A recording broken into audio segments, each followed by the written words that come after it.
yang diterima oleh Bapak Ibrahim. Jadi bagaimana Pak, maksudnya tentang penghapusan hutang, apakah memang dari Pak Lukinya sudah ada beritahu? Sekitar merekam. Dokumennya pasti ada di sini.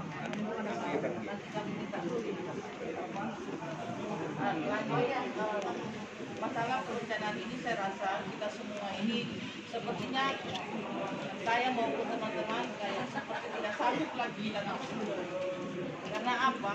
Begitu banyak permasalahan yang terjadi. Baik itu tentang hak keperdataan korban, bagaimana korban yang tidak mendapat hutang seperti kasus Petobo ini tentang hak tanah, mereka sudah terlibat secara pidana oleh pihak-pihak pemilik sertifikat. Terus masalah dana santunan yang menurut kita ini secara rasional itu tidak mungkin tidak cukup dana, karena dana turun berdasarkan finalisasi data korban. Kok bagaimana bahwa mereka mengatakan bahwa dana itu belum cukup sehingga untuk sementara waktu dana santunan belum bisa diberikan.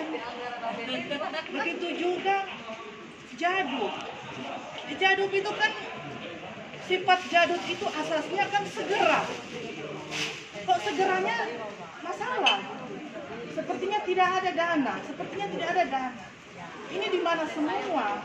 Saya sekarang duduk di dewan, ini ada apa? Saya mohon sebentar bagian pansus yang baru ini bisa memberikan pencerahan kepada kami.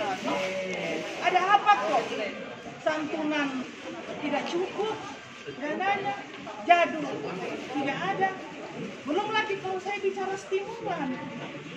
Stimulan ini yang dananya 2 kali tahapan sudah ada, data sudah finalisasi, sudah di-SK-kan oleh gubernur, kok tidak direalisasi.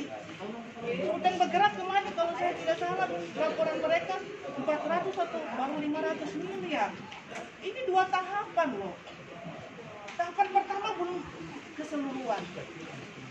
Uangnya kemana? Dananya kemana?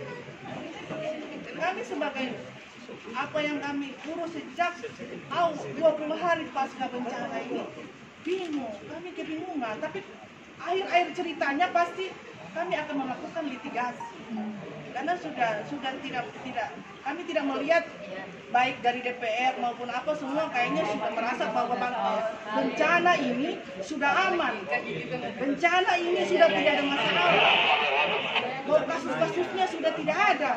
Sangat lucu kami bicara di sini ketika kami datang ke Parimo, itu DPR-nya nggak punya data, malah mereka mengatakan saya tidak tahu berapa korban. Yang ngomong ketuanya, tolong dicatat, yang ngomong ketuanya ke saya, ke semua audiens saya. Ada apa ini dewan kita? Apakah mereka hanya makan gaji buta? Saya mengatakan hari ini silakan Anda penjarakan saya kalau ada hal-hal saya yang menyelewengkan. Tapi saya yang mengurus kebencanaan ini bingung. Kok orang semua sudah pada damai naik sepeda, bikin acara-acara, bangun jembatan, bangun patung. Sementara itu Petobo, Balaroa, masih sekitar 500 orang belum menerima dana santunan. Ini dana santunan, asasnya segera. Saya mohon hari ini kami tidak meminta apa-apa, tapi kami minta ketegasan Dewan. Apa yang sebenarnya terjadi harus dibuka dan apa yang akan dilakukan harus segera. Cukup sekian.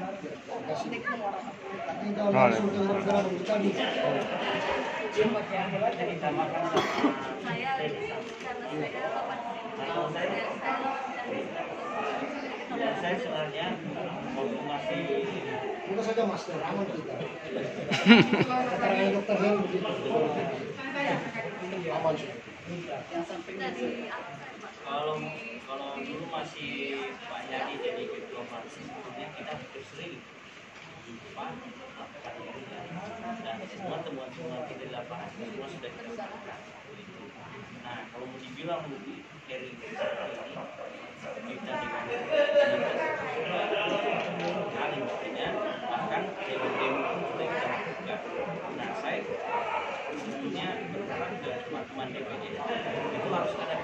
politik ini. Karena kalau sebatas hanya pernyataan tidak, harus ada kemauan politik untuk benar-benar ya memperjuangkan hak para penyintas ini. Karena diskusi sudah kita lakukan, dialog sudah kita lakukan, negosiasi sudah kita lakukan, bukan hanya ke DPR, tapi juga ke eksekutif sudah kita lakukan dengan sekro langsung, bahkan sekro langsung ke kantor kami waktu itu, deputi membuat BNPB itu langsung ke kantor kami waktu itu, wali kota Palu juga, Sigi juga begitu, sampai Bupati Sigi itu marah-marah ke saya. Terus PPBD Donggala juga begitu, kecuali Parigi Moto ini yang di backup oleh teman-teman pengacara. Nah, menurut saya satu hal yang bermasalah di kita itu adalah soal kemauan. Mau nggak kita menyelesaikan masalah ini? Soal data bisa saja kami kasih. Semua juga sudah ada, saya ke Ibu Ketua saya sudah kasih. Nah, pertanyaan saya, kita mau nggak menyelesaikan ini? Ya kan? Supaya kita tidak habis diskusi, setelah itu selesai lagi, nanti akan ada lagi diskusi. Maksud saya begitu. Di Kota Palu itu yang paling miris, Pak. Bahkan santunan duka, saya tidak mau rinci ya, karena ini ya itu ada 600 orang. Saya tidak bilang ini dihilangkan. Orang yang meninggal 600 dari 4.000 sekian itu ada 600 yang tidak masuk namanya sebagai penerima santunan duka. Ada apa? Padahal uangnya sudah ada. Itu satu kasus. Ada banyak lagi kasus yang lain, misalnya dana stimulan, orang yang harusnya dapat santunan stimulan rusak berat, tapi dia dapat ringan atau terbalik. Itu banyak kasus itu. Nah, apakah teman-teman di DPR itu juga mengawasi itu? Karena di dalam undang-undang kan salah satu yang dilakukan oleh DPR adalah soal pengawasan. Ya kan? Jadi desakan kita itu ke situ. Dewan Provinsi itu harus betul-betul mengawasi apa yang dilakukan oleh eksekutif, karena itu tidak pernah dilakukan selama ini. Ya kan? Yang meskipun sudah ada pansus dibuat, tapi kalau kita lihat progresnya itu tidak ada. Ya, kita harus kritik begitu ya. Padahal dalam undang-undangnya ada itu diatur. Ya kan? Bahkan kita punya namanya peraturan daerah nomor 2 tahun 2013. Ini yang selalu saya minta ke teman-teman DPR untuk baca peraturan itu. Karena di situ secara teknis sudah jelas siapa yang mengkoordinasi, siapa yang mengerjakan apa, siapa yang mengawasi, siapa punya kewenangan apa, itu sudah ada di situ. Siapa yang punya tanggung jawab apa, itu sudah ada di situ. Jadi saya berharap teman-teman di DPR itu harus baca juga Perda itu, Perda nomor 2 tahun 2013. Nah, dalam strukturnya itu sebetulnya karena kita adalah status daerah kebencanaan, itu yang punya kewenangan, yang punya otoritas itu gubernur, di bawahnya itu sekro, karena dia SL 1A, 1B, itu bukan kalaknya itu hanya pelaksana saja, yang punya tanggung jawab otoritas terhadap pelaksanaan untuk penyelenggaraan bencana itu sekro.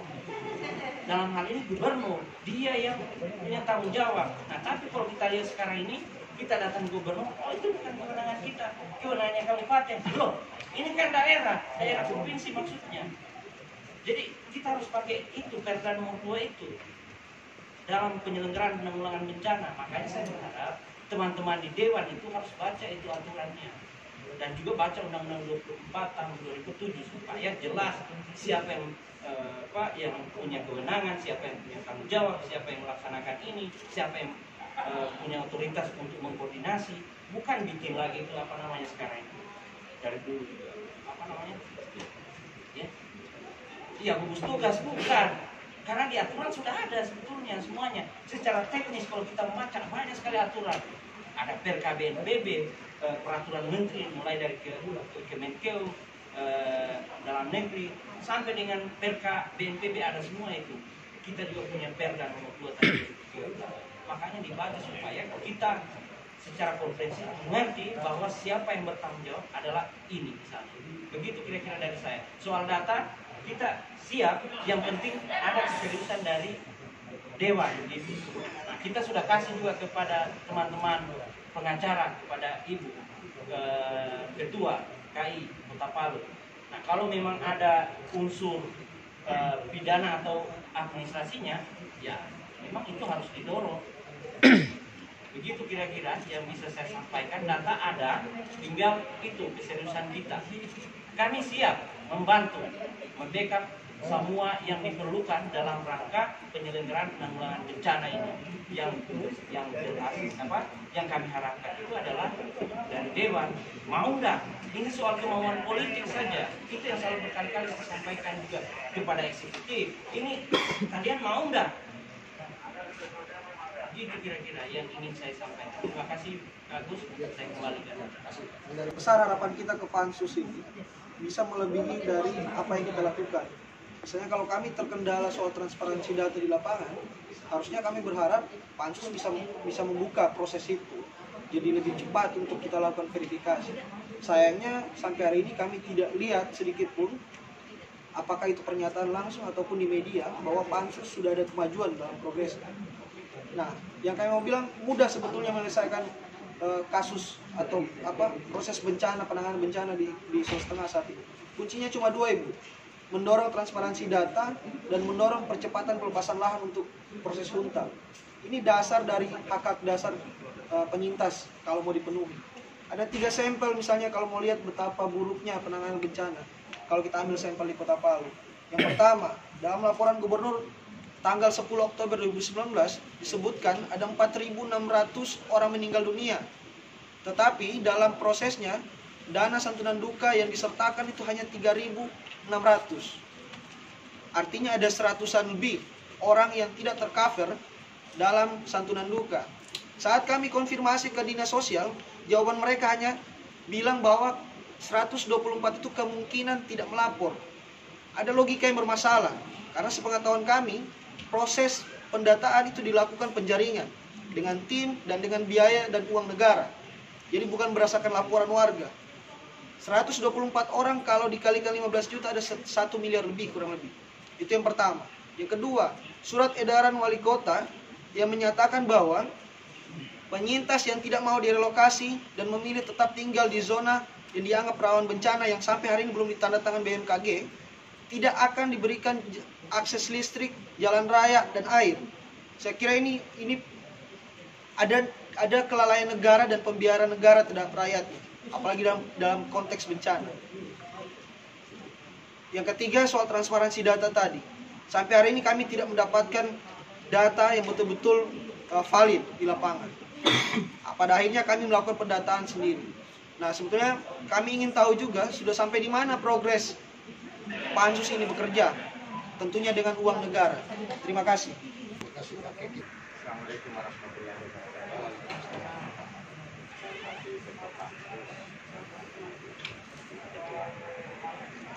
Saya sebagai masyarakat yang membencana dan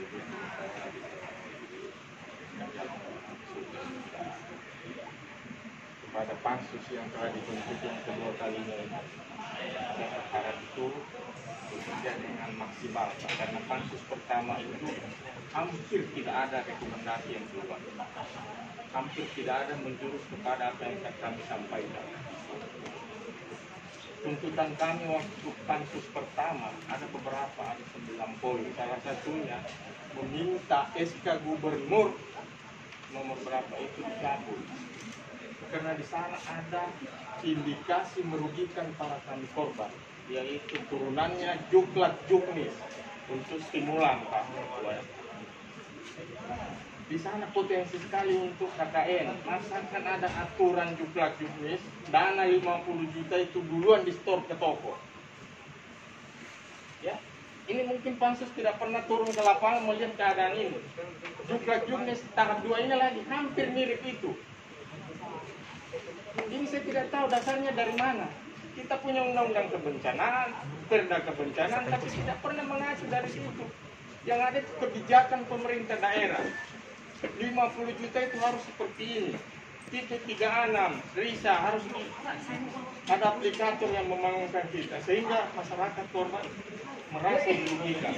Ada satu kasus bongkar rumahnya karena tidak bisa pakai kayu. Ini ada apa semua ini, Pak? Kami ini korban sudah sengsara di pengungsian. Yang kedua, khusus Sigi, Gubernur sampaikan di melalui Pusda 3 itu transparan, Pak. Di sini diaduk itu sudah 40 M tersalurkan, lebih 40 M. Dengan korban jiwa 68.000 sekian. Itu di data Pusda 3, disampaikan oleh Gubernur. Kami juga jauh langsung lagi di TVRI per bulan berapa itu. Gubernur diwakili Pak Dr. Irin Somba bilang lagi 40 M. Mana yang benar ini, Pak? Sementara Dinas Sosial Sigi bilang waktu kami demo baru 9 M tersalurkan. Yang mana sebenarnya harus dipakai ini?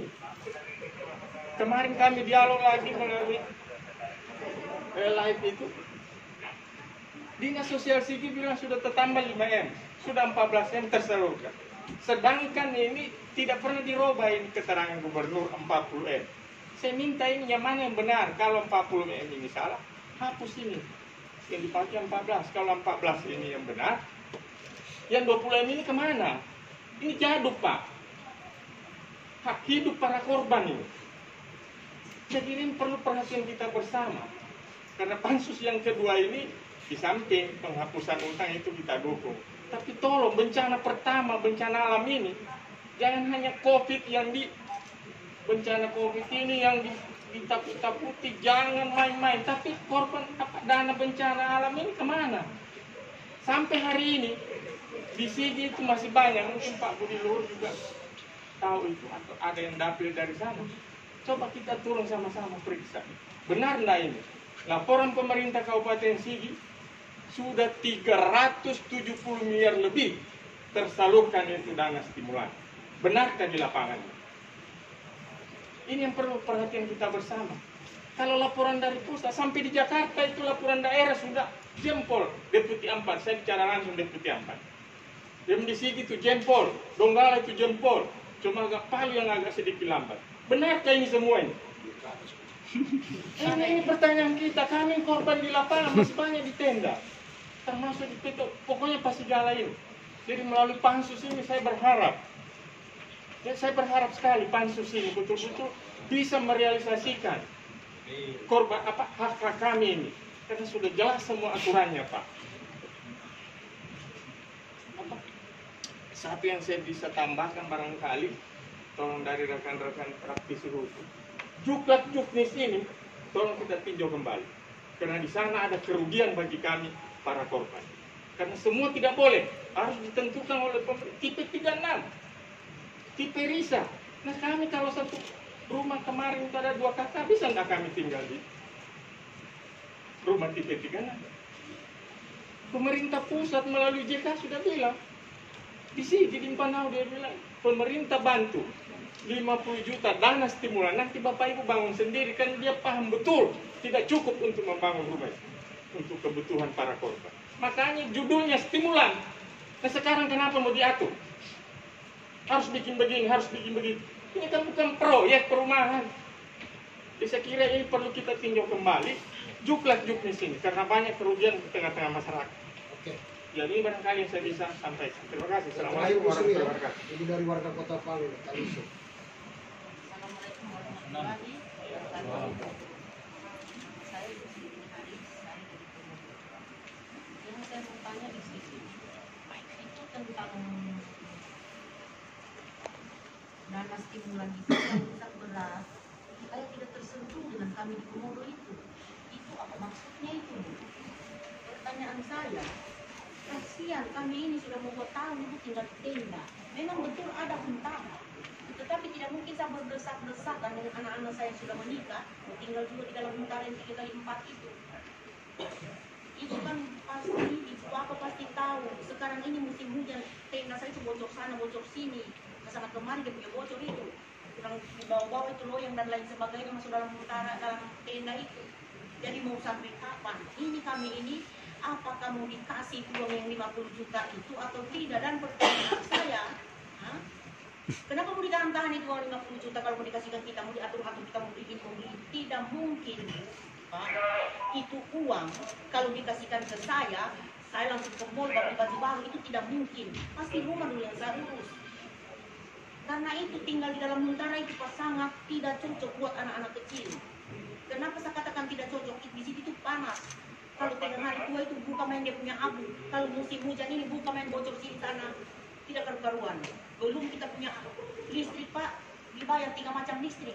Listrik yang mau dipakai sendiri, listrik untuk dapur, listrik untuk air. Ya, Memangnya kita ini, poinnya apa Bu? Karena waktu. ya itulah, memangnya kita ini orang kaya raya. Itu poinnya Bu. Saya cuma mau tanya, kenapa cuma rusak berat yang seperti ditelantarkan? Kenapa cuma rusak ringan dengan rusak sedang kita ini urus-urus? Itu rusak sedang dan rusak ringan itu kan puing-puing yang masih bisa dia berdiri di situ. Tapi kita orang yang tidak ada ini mau bilang mau dibangun akan huntap. Mana itu huntap? Dibangun di Buddha Suci sana, sedikit lagi Pak. Dibangun di Buddha Suci sana, mana air? Sudah beberapa kita punya teman-teman yang dari Huntara Gedung Koni itu tinggal di Huntap, masuk di Huntap, tapi dia balik lagi karena tidak ada air. Kalau tidak boleh kita pasang mau bikin kamar mandinya cuma di luar buka-buka begini. Kalau buat laki-laki mandi di luar-luar begitu itu boleh. Tapi kalau buat kita ibu-ibu, masa kita mau bagi izin mau pergi mandi di luar rumah? Tidak masuk di akal kan? Oke. Jadi sekian yang Terima kasih saya Bu mau Sri. sampaikan. Ibu Sri ini viral betul di FB waktu aksi kepung ini.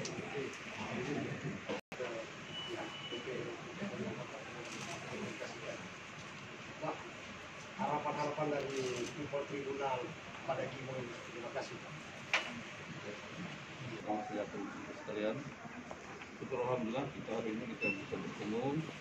Walaupun tadi kami sudah menerima perwakilan dari kelompok pertama yaitu masyarakat Kedai Tobo.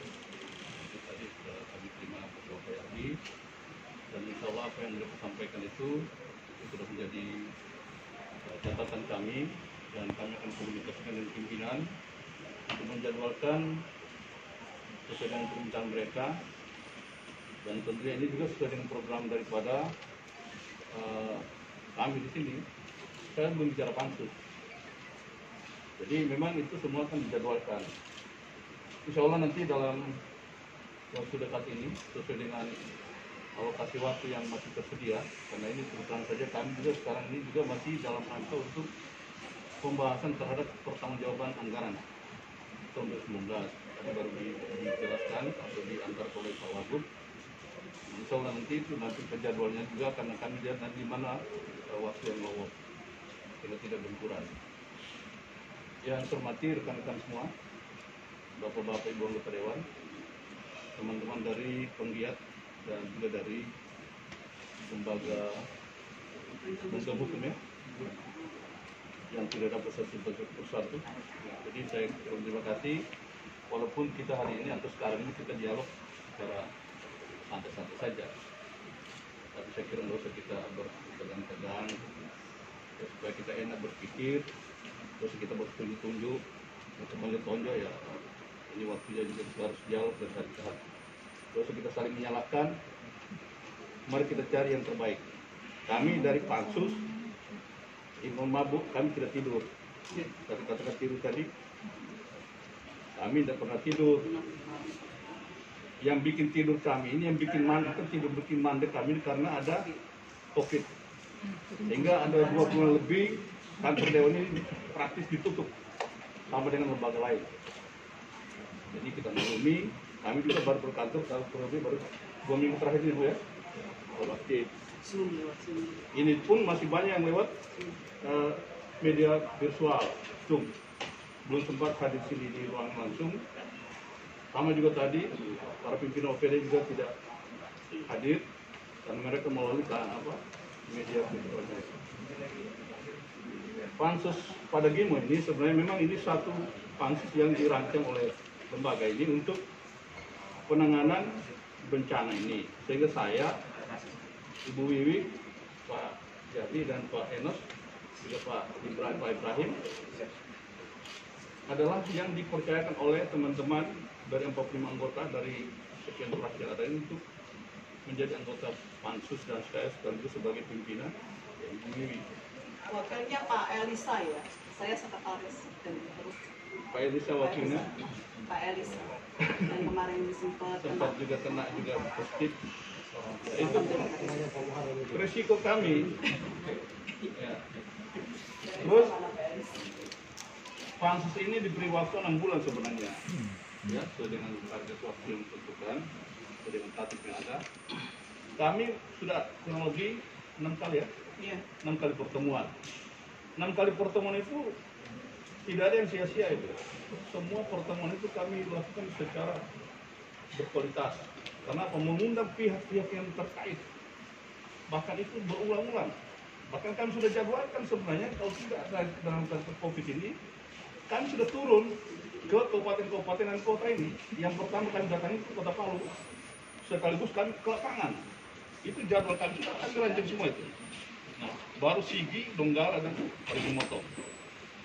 Kemudian kami akan kaji itu, karena kami akan sandingkan itu keterangan dari Pemda provinsi dengan data yang ada di kabupaten, apakah benar sebagaimana dugaan-dugaan tadi. Ya sama saja, sama kita semua punya data. Jadi Anda jangan mengatakan kami juga punya data.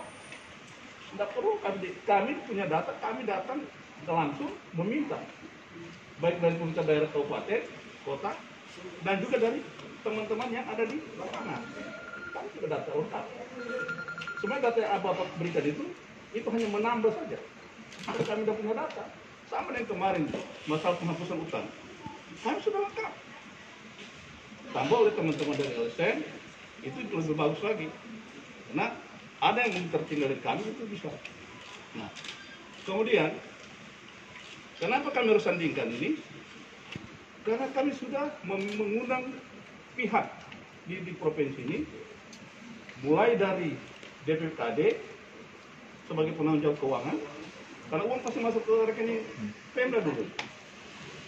Kemudian dari Badan Bencana sampai pada pihak pendidikan, kepala dinas pendidikan. Kemudian PU ya, PU sudah kita undang juga. Artinya karena penyaluran dana ke OPD ini kan tidak. Termasuk juga dana dari Pemda DKI ya, Pak Hadir, itu juga kami kejar. Yang disampaikan langsung oleh gubernur yang sudah datang hari Haul, Guru Tua, itu 60 miliar, itu sudah kami kejar. Dan itu akan kami combine nanti dengan data dari kabupaten, ke kota. Karena dana 60 miliar ini konon kabarnya digunakan untuk perbaikan jalan di dalam kota. Ini kami kejar lagi nanti sampai ke bawah. Nah, belum sempat kami melakukan itu, tiba-tiba ya kita nggak sangka juga, nggak pernah kita rencanakan pandemi datang. Ini Tuan Corona datang. Tidak ada ampun. Ya? Jangankan pansus Pak, soal saja dipindahkan. Ya, itu harus kita maklumi. Jemaah haji saja sekarang ditangguhkan untuk pelaksanaannya secara besar-besaran. Dia hanya menerima yang lokal saja. Sekarang orang luar negeri nggak boleh kesana. Kerajaan sudah memberikan keputusan tidak menerima jemaah haji. Jadi apalagi kita pansus ini. Dan jangan dianggap kami tidur. Kami menghormati kondisi yang ada sekarang ini karena ya harus begitu. Tetapi dengan adanya pernyataan normal baru ya, new normal ya, saya terganggu dikatakan new normal itu. Karena kenapa bahasa Inggris pernah disambung bahasa Indonesia? Dia sekaligus saja normal baru. Ya, kita sudah bisa melakukan kembali. Makanya saya sampaikan yang punya dan teman-teman, kapan kita bisa kembali lagi untuk melakukan lagi lanjutan rapat pansus ini dengan program yang sudah kita tetapkan. Apakah masih seperti itu? Nah tentunya pasti akan dilakukan secara menyesuaikan lagi. Kalau kemarin kita datang ke sana kan mungkin tanpa masker, tanpa lain-lain dan tidak ada pengaturan jarak. Sekarang sudah atur betul. Disesuaikan dengan jadwal mereka di kabupaten lagi, karena kemarin kan sudah ada jadwal mereka ke sana dikirim kemarin dan sudah kirim. Mereka sudah siap, Kota Palu sudah siap, Sigi sudah siap, cuma Donggala belum tembus. Untuk menerima, mereka sudah jadwalkan. Tetapi tiba-tiba itulah pandemi ini. Tujuan kami kenapa? Pertama kami harus datangi Pemdanya. Yang kedua, kami datangi DPR-nya. Jangan-jangan Pemdanya berbohong, DPR-nya mungkin bisa meluluskan. Itulah kami sendirikan semua. Jadi teman-teman, alhamdulillah saya juga bersyukur hari ini sama teman-teman pansus kedatangan Bapak sekalian menambah wawasan kami, menambah semacam informasi yang kami bisa lakukan untuk mendalami apa yang kami menjadi tugas kami di paripurna. Jadi ini saya kira kita juga tidak pernah main-main. Ini persoalan nasib masyarakat kita yang kami wakili juga di sini.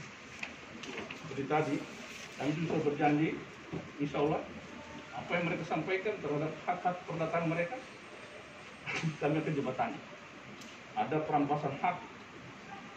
Kalau itu betul, kenapa tidak kita bentuk lagi pansus berikutnya? Khusus menangani itu, mendalami. Ya?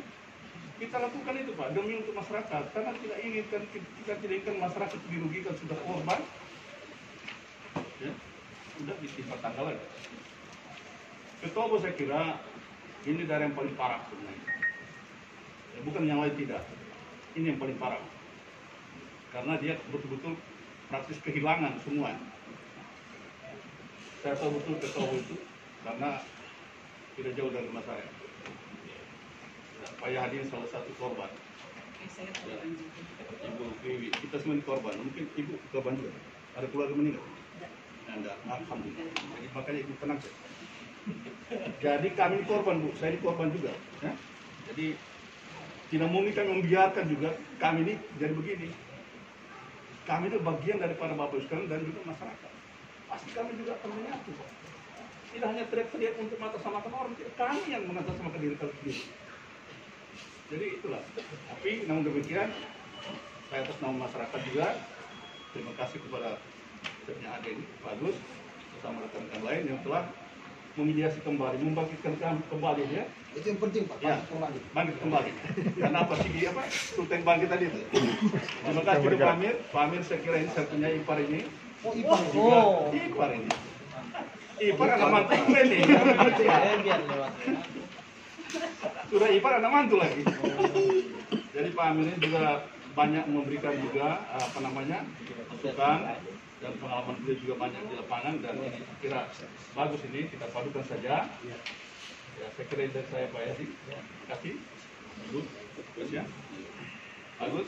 Bu Wiwi, ya saya kira Bu Wiwi sebagai wakil sekretaris. Iya, Bapak ini saya bukan wakil. Iya, pansus yang lain ya. Alhamdulillah pada kesempatan siang hari ini kita bisa bersama-sama dengan lembaga hukum yang berkaitan dengan kasus ini saya jadikan kasus jadi ya jadi tentang pada Gimo ya Pak Palu, Sigi, Donggala, pada Gimo itu ini menjadi perhatian kita. Kalau nggak jadi perhatian kita pasti kita nggak buat pansus ya. Cukup dengan pansusnya Pak Yadi selesai itu karena kita merasa bahwasannya pansus yang di Pak Yadi kemarin itu harus berlanjut, maka ini harus dibentuk lagi pansus kedua. Itu bagian dari keberlanjutannya. Memang saya sendiri secara pribadi juga kurang puas terhadap apa yang disampaikan Bapak-Bapak dan Ibu sekalian, saya sepakat itu. Termasuk juga kebijakan gubernur. Karena apa? Karena kita kalau kita reses itu isinya hampir sama. Saya reses berapa kali tempat, 8 kali titik, 10 kali titik pun isinya sama. Tentang dana jaduk, dana stimulan, sama. Nah, termasuk kemudian kemarin yang sudah kita bahas dengan OPD ya, yang kita sempat sudah undang gitu, itu memang itu yang mau dirombak pertama Pak. Gitu. Kebijakan itu, karena memang banyak yang mengeluh, yang mengeluhkan berkaitan dengan dana stimulan yang 50 yang harus diatur-atur macam-macam itu. Jadi memang itu yang kemarin kita sempat sudah mau memberikan rekomendasi, terus kemudian setelah itu gitu kita mau turun kayak seperti Pak Ketua bilang. Setelah itu lagi apa yang harus dilakukan karena dana ini adalah juga berkaitan dengan APBN, maka kita akan datang ke Jakarta sana. Tapi saat ini ke Jakarta bisa nggak kira-kira? Kenapa tidak lewat Zoom? Kalau tidak lewat Zoom itu karena kita nggak bisa gebrak meja Pak. Cuman iya informasi. Kalau datang langsung kita bisa ngotot, kita bisa berargumen kan. Gebrak meja paling tidak gitu kan, orang bilang enaknya itu kalau ketemu langsung, tapi pada saat itu kemudian kita sudah jadwalkan, akan tapi terus keburu itu. Yakinlah bahwasanya Nah, pansus akan berusaha sekuat tenaga kita. Apalagi kalau sudah komisi mendukung gitu loh. Apalagi datanya sudah kita komparasi, kita tahu datanya benar gitu. Saya yakin bahwasannya ini harus selesai. Karena juga saya kalau orang mengatakan mungkin anggota dewan merasakan kali ya, merasakan lah Pak. Alhamdulillah saya sebelum anggota dewan 2 hari setelah gempa saya adalah penolong-penolong mereka. Kemampuan saya menggali orang, dana orang dikasihkan ke mereka itu bagian dari hal yang memang dirasakan yang luar biasa. 1 bulan pertama gempa itu orang nggak bisa ngapa-ngapain, nggak bisa makan, makanannya habis, kita datang ke mereka tanpa ada ambil lapor saya ke anggota dewan atau bukan gitu ya. Apalagi kalau sudah diberikan kesempatan sebagai anggota dewan yang mereka pilih, mungkin juga mereka tidak pilih, akan tapi adalah setelah kita duduk di anggota dewan pasti kita akan memiliki kepedulian. Dan kalau hari ini kemudian teman-teman datang ke DPR ini juga nggak salah, ini rumah rakyat kok, kapan saja bisa datang dan kapan saja juga bisa melakukan menyampaikan aspirasi. Begitu saya pikir, kemarin saya 2 hari yang lalu saya bicara sama Pak Budi. Pak Budi, ini sudah new normal, ayo kita lanjutkan lagi. Baru 2 hari yang lalu, sebelum kami datang ke sini kita sudah bicara mau melanjutkan itu. Tapi dengan adanya ini memang kita sekarang ini lagi jadwalnya padat memang. Termasuk sekarang yang lagi masalah lagi ini adalah berkaitan dengan keamanan Poso. Bahkan itu sudah 6 kali saya ada pertemuan. Ini mau RDP menentukan itu juga belum ada waktu. Iya, belum ada waktu mau RDP. Itulah teman-teman sekalian. Kita iya Kapolda nonton terus ya. Alhamdulillah gitu. Tapi dengan adanya teman-teman sekalian di dalam memperjuangkan aspirasi masyarakat yang datang ke dewan ini, itu bagian dari kami menurut saya ya seperti itu. Maka kemudian juga dewan harus menindaklanjuti secara cepat. Itu mungkin Pak yang bisa saya sampaikan. Assalamualaikum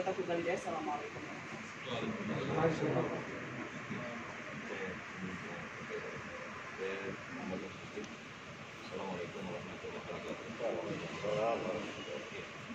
Kira ini alhamdulillah hari ini ketemu dua kalinya mungkin saya dan dia juga ini sebuah kasus sekretaris sekaligus sama pengurus Iya boleh lengkap hari ini. Saya kira mudah-mudahan ini ada dalam waktu dekat pansus sudah bisa mengagendakan lagi